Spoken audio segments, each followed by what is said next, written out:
We're at the corner of Barker Road and Quent Phelan in the town of Cavendish, immediately adjacent to the solar project behind us.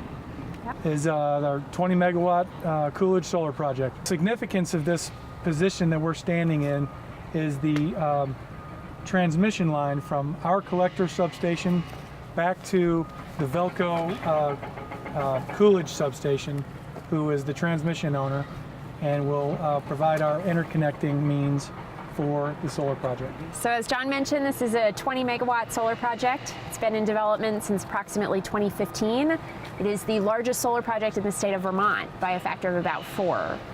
So this was a project that a company called Ranger Solar started to develop and was then acquired and taken over by NextEra Energy Resources.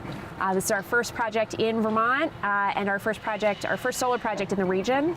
So we're looking forward to many more from here. So we're a renewable energy development company, and we're actually the largest owner of energy generators from the wind and the sun. So solar projects, wind farms. We're currently in 32 states, as well as in our headquartered state of Florida, where we own the utility Florida Power and Light. So ultimately, when you look at all the New England states, each of them have pretty aggressive renewable portfolio standards, mandates that the utilities have to meet to buy renewable energy. It's an important policy goal. It's good for the environment to help mitigate climate change and greenhouse gas emissions.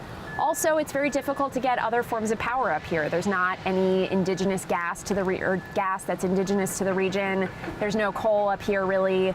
So ultimately, it's a mix of having policy that supports new investment in renewable energy. It creates jobs. It's good injection of capital into these state economies. There's also a need for new electrical capacity that renewable energy, and solar in particular, helps to meet. Site location, siting a project like solar takes a lot of variables into consideration. Not the least of which would be the size of the land parcel, the contours on the land, solar resource. I mean, you want to keep in mind, I think the most important thing is going to be your proximity to transmission, and that's what makes this project really special.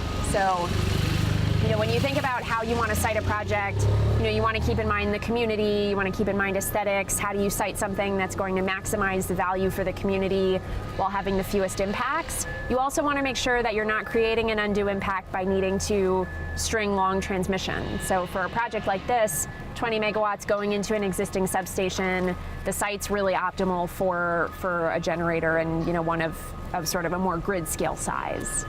We have 83,330 solar modules that will be installed behind me. Projects at this scale, you figure 10 to 20 megawatts and above. They're generating energy. The energy is going into the inverters. Power's coming out, AC, alternating current. It's what we can use, with our household appliances. Ultimately, all of those lines are going into our step-up transformer right behind us, and then coming back into this transmission level substation. From there, the electrons are going to take the path of least resistance to be used. So ultimately, the electrons are going to be used locally, where they can be, where there's load or demand. And Vermont is part of what they call the ISO New England grid system. So ultimately, the wires, the grid, the energy market spans across New England, and that's what makes it possible for states to contract power across lines. So Vermont imports a lot of its power from other states, often from other countries. Similarly, other states are contracting power from generators elsewhere. At the same time, the new power coming into the region is good for wholesale prices for the regional grid. We estimate, it's about a $25 million injection of new capital into the state's GDP, about $4 million in state and local taxes over the life of the project, and $1.25 million going to the town of Ludlow over the life of the project.